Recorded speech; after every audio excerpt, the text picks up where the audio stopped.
أعوذ بالله من الشيطان الرجيم.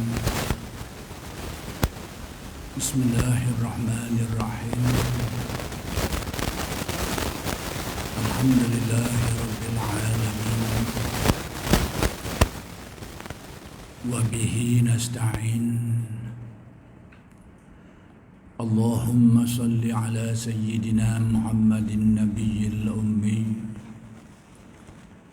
وعلى آله وصحبه وسلم. رب اشرح لي صدري ويسر لي أمري واحلل عقدة من لساني يفقه قولي. ولا حول ولا قوة إلا بالله العلي العظيم. إلهي أنت مقصودي ورضاك مطلوبي، أعطني محبتك ومعرفتك. السلام عليكم ورحمة الله وبركاته. الحمد لله والشكر لله والصلاة والسلام على رسول الله. أما بعد.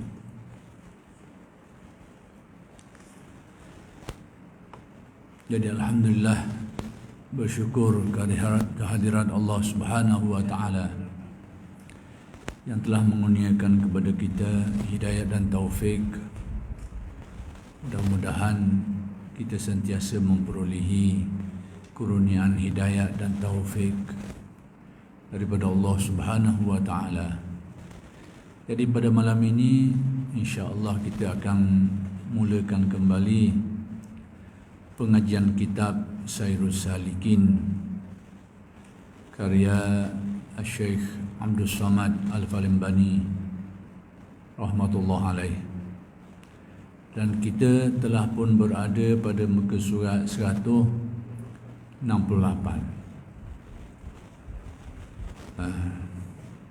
Bagi yang keberapa? Lagi atas.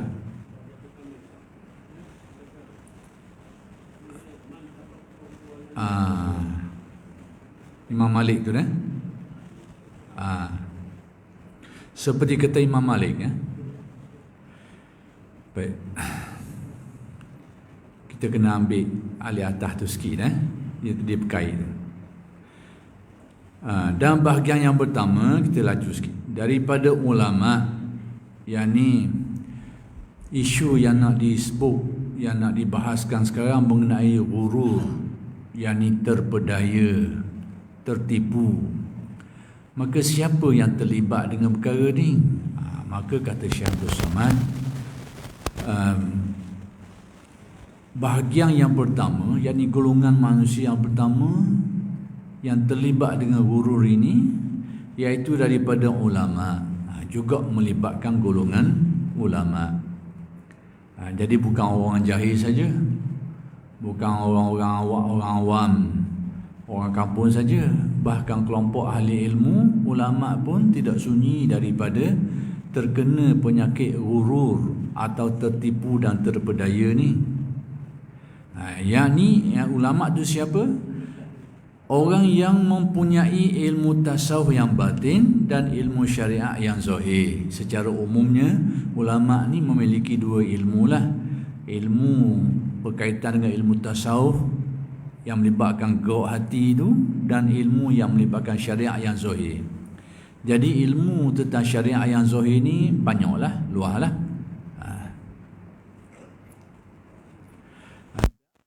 Ilmu aqliyah. Ilmu aqliyah ni yakni ilmu-ilmu yang berpunca daripada akal pemikiran manusia, ataupun ilmu-ilmu yang berkait dengan hujah, logik dan kajian manusia. Itu ilmu-ilmu yang timbul daripada perkara-perkara itu. Dan naqliyah, yakni ilmu-ilmu yang berkait dengan dalil-dalil syar'i, iaitu Al-Quran dan hadis. Segala ilmu yang timbul daripada Al-Quran dan hadis itu dinamakan ilmu-ilmu naqliyah. Ada sejenis ilmu lagi itu aqliyah, ilmu yang timbul hasil daripada pemikiran manusia, hasil pada penelitian yang dibuat oleh manusia, itu akliyah. Jadi akliyah ni banyaklah, sebahagiannya itu berkait dengan agama. Sebagai contoh ilmu mantik, orang belajar ilmu mantik ni cara nak memikir, cara nak berfikir secara betul. Ilmu ni dipelajari oleh orang yang belajar dalam bidang keagamaan pun belajar juga, kerana menjadi pedoman untuk memikirkan, untuk berfikir tentang dalil-dalil Al-Quran dan hadis. Ilmu ni bermanfaat. Kemudian ilmu akliyah juga dia bercabang luas lah. Sebahagiannya tak berkait sangat dengan hal-hal keagamaan seperti ilmu matematik dan sebagainya. Secara umumnya tak berkait sangat, tapi diperlukan juga dalam beberapa perkara.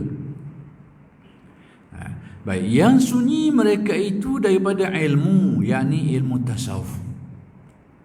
Orang yang belajar ilmu-ilmu ini, akliyah, nakliyah, tetapi tidak ada ilmu yang bersifat ilmu kerohanian, ilmu tasawuf. Dia tak ada ilmu ni.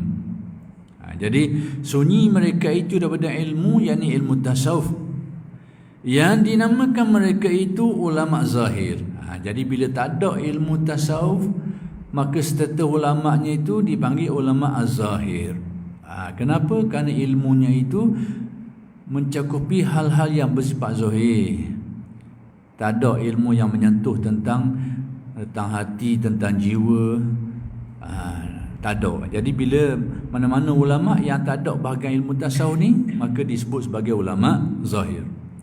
Dan ulama ar-rusum, ulama yang rasmi lah, yang disebut sebagai alim ulama.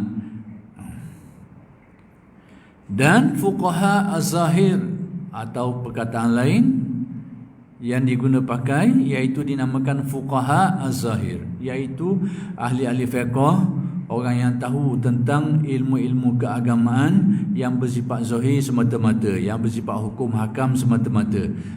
Sama ada hukum hakam berkaitan dengan ibadah, muamalah dan sebagainya, tapi itu saja skopnya, yakni memahami ilmu-ilmu hukum hakam yang zahir saja, tapi tidak ada ilmu tentang hukum hakam yang batin, iaitu ilmu tasawuf. Maka dinamakan fuqaha az-zahir. Baik. Dan adalah terpedaya mereka itu. Siapa mereka ini? Yakni orang yang hanya berkecimpung di dalam ilmu yang zahir semata-mata. Tak ada ilmu batin, yakni ilmu tasawuf, tak ada. Baik. Tetapi terpedaya mereka itu sebab mereka itu menyimpankan, yakni mengkhususkan mereka itu akan mengetahui ilmu syariat yang zahir juga. Kerana mereka ni hanya menumpukan perhatian kepada ilmu syariat yang zahir semata-mata, hukum-hukum yang bersifat zahir semata-mata, tidak melibatkan hukum-hukum yang melibatkan batin manusia. Dia tak ada. Itu bahagian dia tertipunya. Dan tiada ia mengetahui ilmu syariat batin. Jadi dia hanya tahu syariat yang zahir, tahu tentang hukum-hukum fiqh, hukum-hukum ibadah, hukum muamalah. Tapi syariat yang batin, yang dinamakan ilmu tasawuf ni, ataupun dinamakan ilmu tarikat, atau dinamakan ilmu suluk, ataupun dinamakan ilmu-ilmu lain lagi dengan nama yang bermacam-macam. Ilmu ihsan, zaman-zaman dulu di awal Islam, orang tak guna istilah ilmu tasawuf. Memang orang tak pakai istilah tu. Itu istilah tu timbul kediam. Tapi pada waktu itu bukan berarti tidak ada ilmu tu. Cuma orang tak panggil nama tu masa tu. Maka di waktu itu lebih dikenali sebagai ilmu qulub, ilmu hati, ilmu khusyuk. Kemudian disebut ilmu batin, ilmu suluk, dan nama-nama lain lagi lah. Tapi semua nama-nama tadi tu adalah merujuk kepada ilmu yang satu, iaitu ilmu tasawuf, ilmu tentang syariat yang batin.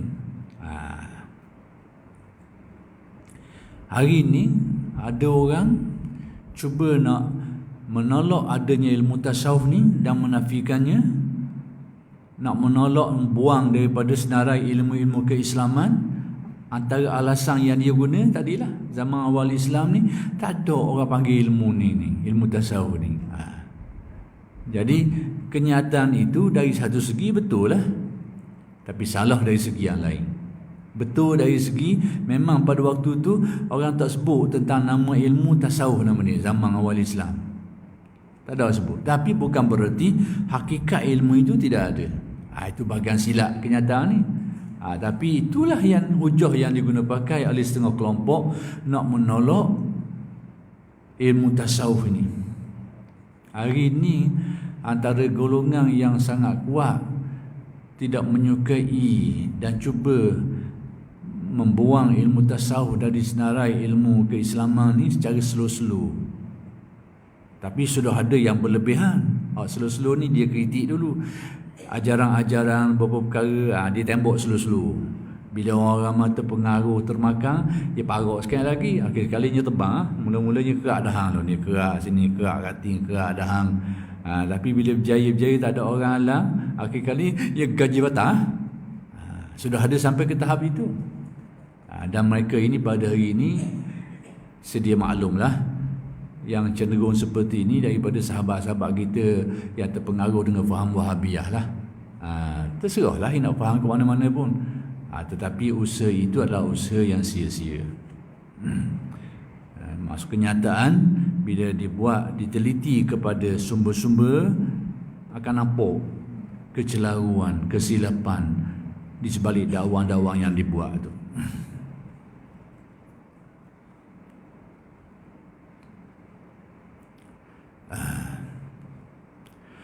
Seperti kata Imam Malik radhiyallahu anhu. Jadi Imam Malik ni di antara imam-imam fiqh yang awal. Antara imam fiqh, dia sezaman jugalah. Sezaman juga dengan Imam Syafi'i. Cuma dia awal sikit. Baik, kata Imam Malik radhiyallahu anhu, man tafaqqaha wa lam yatasawwaf faqad tafassaqa. Artinya, barang siapa menuntut ilmu fiqh, yakni hukum syariat yang zahir, fiqh yang zahir, menuntut ilmu fiqh yang zahir, dan tiada ia menuntut ilmu tasawuf yang batin. Tidak belajar ilmu tasawuf yang batin. Ilmu syariat yang zahir dinamakan ilmu fiqh ni, dengan cabang yang bermacam-macam tu dia belajar. Tapi ilmu syariat yang batin, yakni ilmu tasawuf dan segala isi kandungan dia tu tidak belajar. Maka sesungguhnya jadi ia fasik. Fasik. Dari sudut mana fasik dan apa arti fasik? Fasik ni orang yang mengekali dosa-dosa yang kecil berterusan, mengekali dosa-dosa ni. Tak ada usaha nak baiki, nak betul. Kita ni insya-Allah ada usaha nak betul. Kadang-kadang terjatuh, terbabah, tersilap, betul semula, baiki semua. Itu tidaklah seperti itu. Orang yang ada usaha nak baiki dirinya, nak betul dirinya itu, tapi tersilap, terjatuh, terbuat, itu lumrah manusia lah. Sebagai manusia ni kadang-kadang kalah dengan dorongan nafsu, terbuat kesalahan, baiki balik, betul balik, istighfar, taubat. Kadang-kadang dah nak mikir, terjebak dengan kesilapan, berlaku macam-macam. Sebagai manusia itu lain nak elok. Tapi ada semua usaha nak baiki istighfar, betul, nak betul diri, nak bertaubat dan sebagainya ada. Tapi yang dikatakan fasik ni yang mengekali, tidak cara elok gitu je. Kesilapan itu berlaku berlarut-larutan, tanpa ada usaha nak betul, nak baiki, tak ada. Dia lock macam tu saja. Itu istilah fasik. Orang yang mengkali dosanya itu tanpa ada usaha nak perbaiki dia. Baik.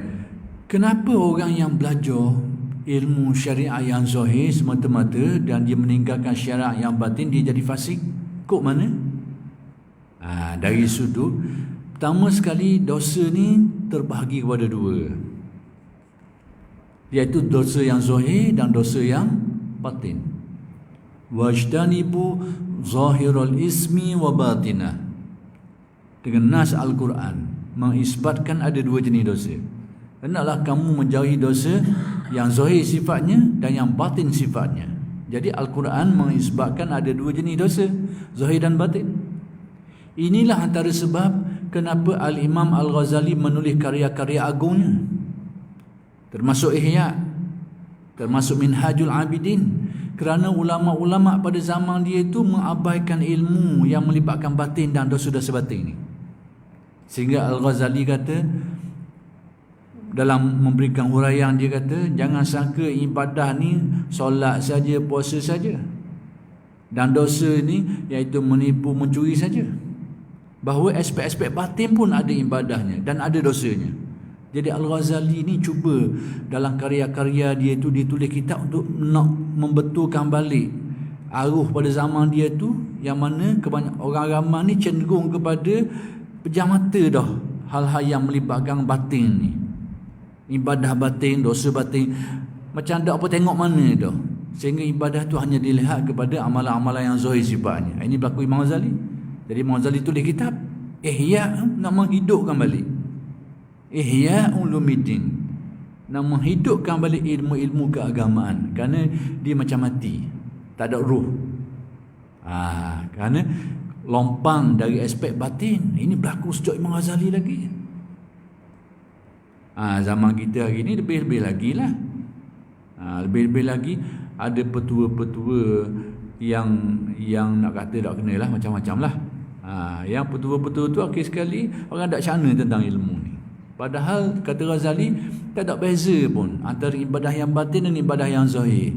Perintah supaya bersolat datang dari Allah dengan nas Al-Quran dan hadis.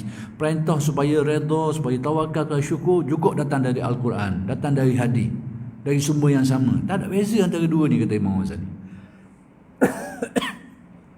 Jadi sekarang ada dua jenis dosa, zahir dan batin. Jadi yang dikatakan orang yang belajar ilmu syariat yang zahir ni dan meninggalkan syariat yang batin ini boleh bawa kepada fasik, seperti kata Imam Malik ni, iaitu apabila dia tak cara tentang maksiat-maksiat yang batin dalam hati dia tu, dia lock saja je, berlarut-larutan. Tapi tentang yang zahir dia susah lah. Dia belajar hukum-hukum fiqh, dia laksanakan dengan baik, tapi dalam hati tu penuh dengan sifat-sifat yang buruk, dia lock gitu je. Maka berkekalan hati dalam keadaan buruk tadi tu, itu menjatuhkan seseorang pada hukum fasik. Itu kata Imam Malik. Menjatuhkan seseorang pada hukum fasik kerana kekal, tidak diusahakan untuk dibaiki.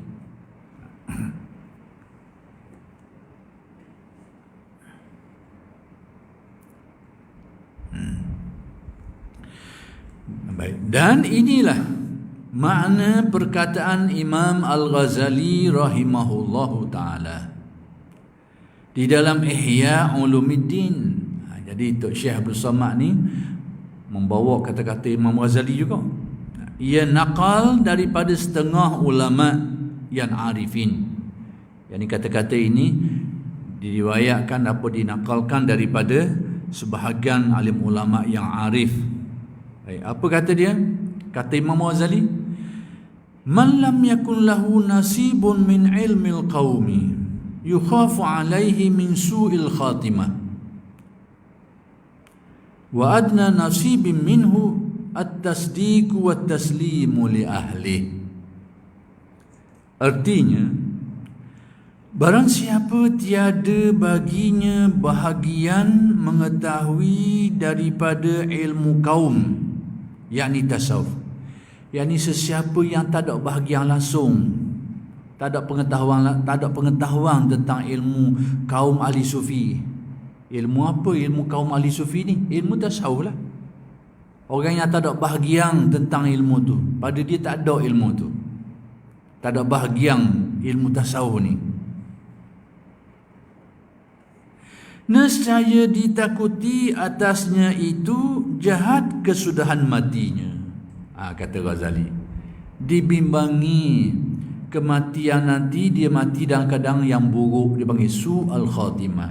Sebab apa? Jiwa yang penuh dengan sifat-sifat yang buruk. Jiwa yang penuh dengan sifat buruk, yang dia tak tahu pun benda-benda tu, dan apatah lagi nak berusaha membuangnya. Tahu pun kadang-kadang tak tahu mana tentang hal-hal yang buruk di dalam hati. Jadi dibimbangi, kata Imam Ghazali, ada kebimbangan, dia mati dan kematiannya itu dalam keadaan dinamakan su'al khatimah, kesudahan yang buruk. Sebagaimana juga orang yang melakukan kesalahan dan dosa, berlarutang, tak baik kilasung, dia lock gitu saja, secara zahirnya seperti itu juga. Maka demikian juga kalau ada sifat-sifat buruk dalam hati yang mana dia tak belajar dan tidak mencari jalan untuk membaiki dia, dia macam orang yang mengekalkan dosa-dosa zahir jugalah. Ada kebimbangan, dia mati dalam keadaan su'al khatimah. Kata Imam Ghazali, ada kebimbangan tu.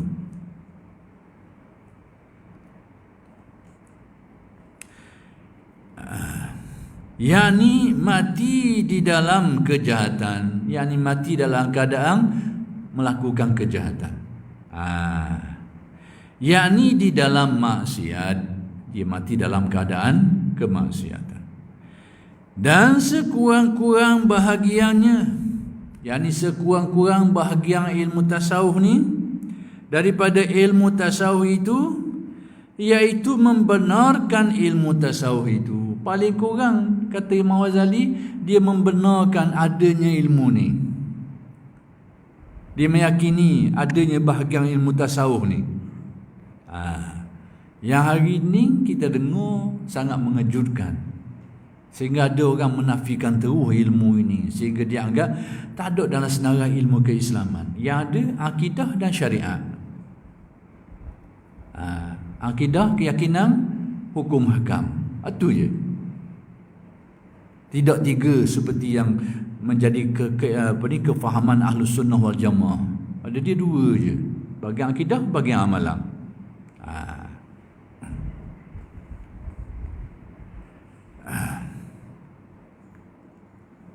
Membenarkan ilmu tasawuf, paling kurang dia meyakini adanya dan benarnya ilmu tasawuf tu. Paling kurang, kata Ghazali. Membenarkan ilmu tasawuf itu, mentaslimkan akan dia, yakni menyerahkan urusan ilmu itu bagi ahlinya. Tapi dia tetap meyakini ada dan betulnya ilmu tu. Cuma dia ni mungkin tak mahir mana. Lalu diserah kepada alim ulama dia lah. Tapi percaya, tetap percaya. Dia mentasdik sekalipun dia tak mahir mana, sekalipun dia tidak menguasai dan mendetailkan, tapi dia yakin ilmu ni ada dan benar ilmu ni. Jadi kalau ulama-ulama dia beritahu, dia boleh terima dengan mudah, yalah, sekalipun dia dah alim dalam bab tu. Itu maksudnya. Baik, dan lagi kata Syekh Abdul Hasan Asy-Syazili, ini ulama ahli tasawuf yang terkenal, kediang sikit daripada Imam Ghazali. Imam Ghazali kurung yang kelima, Abdul Hasan Asy-Syazili ni antara kurung ke-6 dan ke-7. Kediang tak jauh lah, 100-200 tahun gitu ya. Rahimahullahu ta'ala, man lam yatawaggal, ada setengah cetakan dia tulis man lam yataghalghal, tapi sini nukilan di sini man lam yatawaggal fi hadhihi al-ulumi, yakni ilm at-tasawuf, mata musirran 'ala al-kaba'iri wa huwa la ya'lam. Baik, kata Abu Hasan Syazili, artinya, barang siapa tiada masuk mengetahui di dalam ilmu ini, siapa dia yang tak pergi belajar ilmu ni, tak masuk dalam ruangan, dalam kelompok mempelajari ilmu ni, ilmu tasawuf ni, yakni di dalam ilmu tasawuf ini, dia tak pergi mengaji, tak belajar ilmu tu, nescaya mati ia, padahal ia mengekali atas beberapa dosa yang besar. Yang ni bila dia, waktu dia mati, tanpa dia sedar bahawa dia ni berkekalan melakukan dosa yang besar. Dosa besar mana? Dosa besar dalam tu, batin. dengan riya, dengan takabur, dengan hasad, dengan itu ini, dengan macam-macam sifat dalam tu banyak. Sudah disenaraikan oleh Ghazali. Jadi sifat-sifat tadi tu bila dilarang secara jelas dalam Al-Quran, dia jadi dosa besar. Dilarang dengan tegas dalam Al-Quran dan dijanjikan dengan balasan yang berat. Macam takabur tu, balasan dia berat. Mana-mana ayat yang jelas melarang dan balasannya berat, terlibat dengan laknat, terlibat dengan ganjaran neraka, dengan balasan neraka dan sebagainya, dia akan jadi dosa besar. Jadi kata Imam Syazili, orang yang tidak berkecimpung, yang ni tidak terlibat, melibatkan diri dalam pengajian ilmu tasawuf ni, dia mati dalam keadaan tanpa dia sedar, dia berkekalan berada dalam melakukan dosa besar. Tanpa dia sedar. Padahal ia tiada tahu akan yang demikian itu. Ia tak tahu sebab ia tak mengaji. Sebab ia tak belajar ilmu tu. Itu maksudnya.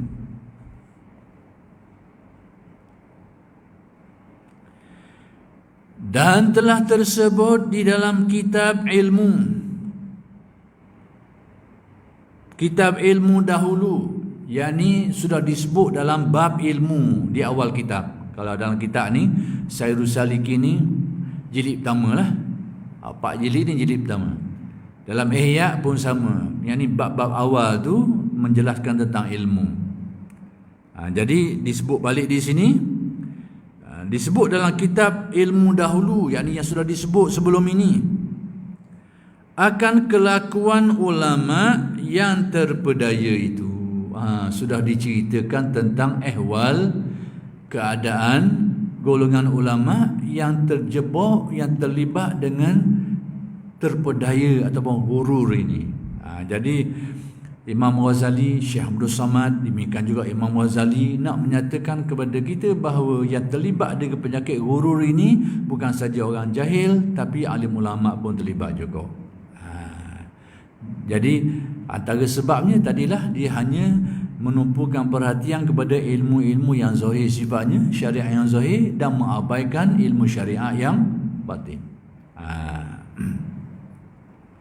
Ilmu ni kesang jangka panjang. Ada orang dia sedar kediam bila dia mengabaikan ilmu tasawuf, kesang jangka panjang dia rosak akhlak. Tapi sedar kediam, nak baiki bukan sehari. Tapi antara punca yang membantu kerosakan ni, kerana ilmu-ilmu tentang tasawuf dan cabangnya itu akhlak itu, bila duduk tok tepi, kesan jangka panjang kerosakan tingkah laku, perilaku, akhlak manusia. Ada sumbangan besar ke situ.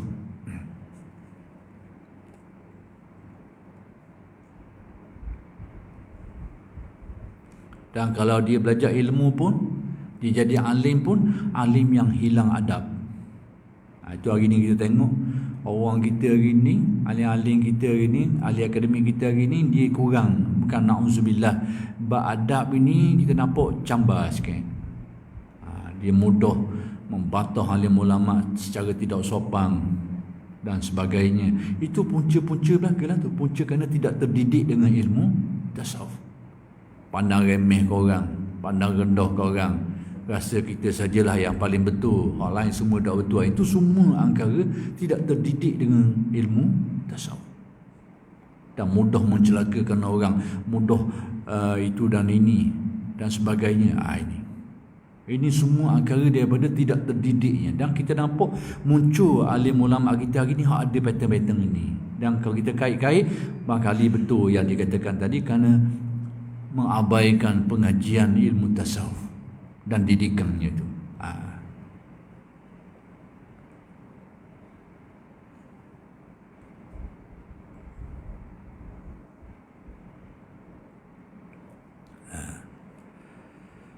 Kelakuan ulama yang terpedaya itu. Dan lagi menyatakan Imam Al-Ghazali rahimahullahu ta'ala akan perceraian, yakni huraian. Perceraian ni bukan cerai tolak tu. Ni kau kahwin. Perceraian di sini iaitu huraiannya, penafsirannya. akan perceraian ulama yang terpedaya itu. Yang ini dijelaskan lagi, dihuraikan lagi tentang ehwal, keadaan golongan ulama yang terlibat dengan ghurur atau terpedaya ini, na'udzubillah, di dalam kitab Ihya Ulumuddin. Jadi Imam Ghazali sebut benda ni dalam kitab besar. Kitab beliau yang besar tu namanya Ihya Ulumuddin. Pada bab ini, yakni bab ilmu. Dan barang siapa tiada mengetahui akan ilmu, yang mengetahui akan aib dirinya, yakni dia tak tahu, tak belajar ilmu yang dengannya dia dapat kenal keaiban dirinya. Dia tak ada ilmu tu, dia tak belajar ilmu tu, iaitu ilmu tasawuf. Ilmu apa yang menjadikan seseorang tu dapat mengenal keaiban dirinya? Ilmu tasawuf. Siapa yang tak ada ilmu ni, baik, yang batin sifatnya, atau mengetahui akan aib dirinya itu, ataupun dia tahu tentang keaiban dirinya, tetapi ia tiada bersungguh-sungguh menyucikan aib dirinya. Tapi dia tidak bersungguh-sungguh nak menyucikan keaiban dirinya.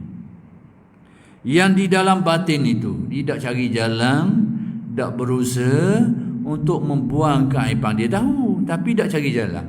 Dia sama macam belajar fardu ain bab sembahyang lah, tapi tak sembahyang. Tahu fardu ain bab sembahyang, sama juga. Jadi tuntutan fardu ain itu bukan saja tahu. Kalau dalam ilmu fiqh bukan saja tahu tentang sembahyang, dia kena buat. Itu tuntutan fardu ain. Maka sama juga tentang ilmu tasawuf. Tuntutan fardu ain dia tu bukan dia tahu sifat buruk tu, dia kena cari jalan untuk buang. Jadi kalau ilmu fiqh nampak sikit lah, dia tahu bab sembahyang, dia sembahyang. Tapi ilmu tasawuf ni separuh. Dia ngaji, tahu tentang sifat buruk, tapi tidak ambil, tak cari cara dan berusaha nak buang. Ni jadi setengah orang kita dia terbabah kot tu, kerana dia lihat aspek ilmu saja. Pada dia fardu ain ni ilmu, sedangkan tuntutannya itu bukan saja tahu. Sebagaimana sembahyang lah, dia kena tahu tapi dia kena buat. Maka dalam bab sifat-sifat buruk dalam hati ni, tuntutan fardu ain dia bukan dia tahu tapi kena cari jalan. Sejauh mana dia berjaya itu cerita lain, tapi kena cari jalan dia. Tetapi ia tiada bersungguh-sungguh menyucikan aib dirinya yang di dalam batin itu. Dia tahu tapi dia tak bersungguh-sungguh, tak cari jalan nak buang aib yang batin yang hukumnya fardu ain. Maka sungguhnya iaitu terpedaya. Kata Imam Ghazali, ini juga salah satu daripada keadaan tertipu, terpedaya. Na'udzubillahi min zalik. Baik, dan bahagian yang kedua, habis bahagian yang melibatkan golongan alim ulama. Bahagian yang kedua, bahagian yang melibatkan ghurur ni, terpedaya ni, tertipu ni, iaitu ibadat. Yakni orang yang berbuat ibadat, terpedaya dalam dalam perkara yang melibatkan ibadat. Ada juga unsur ghurur, terpedayanya. Kalau pengajian ilmu tadi tu, terpedayanya dia mengaji ilmu zahir saja, dia tinggal ilmu batin. Ataupun dia mengaji juga ilmu batin tapi tidak berusaha untuk memenuhi tuntutannya. Itu termasuk juga kata ulama-ulama. Ini sekarang bab ibadah, ada juga unsur terpedayanya. Maka barang siapa berbuat ibadat yang zahir seperti sembahyang dan puasa dan memberi zakat, dia buat ibadah-ibadah ni, berarti dia tahulah, dia ada ilmu tentang perkara ni, kemudian dia buat. Dan memberi sedekah, dan naik haji, dan membaca Quran, dan barang sebagainya. Lain-lain lagi lah, banyak jenis-jenis ibadat. Padahal tiada menyucikan hatinya daripada maksiat yang batin. Dia buat ibadah-ibadah yang zahir ni, tetapi dia tidak menyucikan batinnya daripada maksiat-maksiat yang batin. Seperti riya, antaranya riya, tidak bosan nak buang, ujub, sum'ah, dan kibru, takabur. Ujub ni bangga diri, dekat dengan takabur, sudah dibahaskan. Sum'ah, iaitu suka dimasyhurkan, disebut-sebut tentang dirinya dan ibadahnya itu. Dan hasad dan lainnya, banyak lagi, yakni banyak lagi sejumlah maksiat-maksiat yang batin. Maka iaitu terpedaya. Ini juga sebahagian daripada terpedaya, kata Syekh Abdul Samad, yang dinukilkan daripada kitab Al-Ghazali lah. Syekh Abdul Samad ni banyak ilmu dia tu diambil daripada kitab Imam Al-Ghazali rahmatullah alaih. Jadi terpedayanya ahli ibadah ni apabila mereka hanya memfokuskan ibadah yang zahir, tapi dia lupa atau mengabaikan usaha nak menyucikan batin daripada sifat-sifat yang mazmumah. Jadi keadaan inilah yang dikatakan terpedaya. Macam mana tu? Kerana sebab dia pedaya kat mana? Kerana ibadat yang zahir itu terhenti sahnya itu daripada membaiki hati daripada sifat kejahatan yang di dalam hati. Yani sahnya ibadat az-zahir ni, sah dengan erti diterima lah. Dia berkait dengan usaha dia membuang maksiat-maksiat yang batin. Maksudnya kalau maksiat yang batin seperti yang disebutkan tadi ada, maka dia menjadikan ibadah yang zahir tidak sah dari dengan erti tidak diterima. Riya contohnya dan sebagainya. Tak diterima ibadah zahirnya kerana benda-benda tadi tu. Bukan berarti tidak sah dari segi hukum fiqhnya. Kalau dia buat ibadah tadi membetuli hukum syariat zahir, hukum fiqh, sah pada fiqhnya. Tapi yang dikatakan terhenti sahnya tu sah dengan penerimaannya. Maksudnya ibadah zahirnya itu rosak. Kerana adanya sifat-sifat mazmumah yang tidak dibuang, maksiat-maksiat batin yang tidak dikikis di dalam hatinya. Yani daripada maksiat yang batin. Itu maksud tertipunya orang yang buat ibadah, yakni buat ibadah yang zahir semata-mata tapi tidak berusaha untuk menyucikan diri daripada maksiat yang batin. Maka keadaan ini juga dikatakan sebagai tertipu. Sebab apa dia buat? Dalam keadaan maksiat yang batin tidak diusahakan untuk dibuang, maka banyaklah ibadah-ibadahnya yang rosak. Paling kurang copeng. Copeng. Makan rendah lah.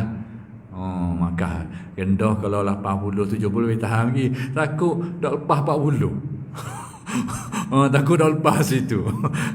70, 80 boleh lah tahan lagi. Boleh lah buat makan le. Ni makan 30 je. Tu berat sangat. Baik, seperti sabda Nabi sallallahu alaihi wasallam. Jadi apa yang dikemukakan oleh Syekh Abdul Samad ni antara dalil yang dirujuk ini hadis Nabi sallallahu alaihi wasallam, iaitu inna fi jasad ibni adam mudghah idza saluhat saluha laha sairul badan wa idza fasadat fasada laha sairul badan ala wahiyal qalbu. Artinya di dalam jasad anak Adam itu segumpal daging, yakni ada segumpal daging. Apabila baik ia, insya masuk hati insya. Tak lagi. Dah baik. Okey, dah boleh. Baik. Yang ni segumpal daging, ada segumpal daging. Apabila baik ia, bila daging itu molek, nescaya baik baginya segala badan. Seluruh badan anggota zahir dia akan jadi baik kalau baik satu anggota yang duduk dalam tadi itu. Dan apabila binasa ia, rosak ia, maka binasa baginya segala badan. Kalau anggota hak dalam tadi rosak, maka kesan dia rosak habis anggota zahir hak luar tadi itu. Ketahui olehmu iaitu hati. Itulah perumpamaan bagi hati manusia. Bagaimana dalil ini difahami oleh Syekh untuk menjelaskan apa yang disebut tadi itu, insya-Allah akan dihuraikan pada kuliah yang akan datang. Aqulu qawli hadza wa astaghfirullahal azim li wa lakum. Assalamualaikum warahmatullahi wabarakatuh.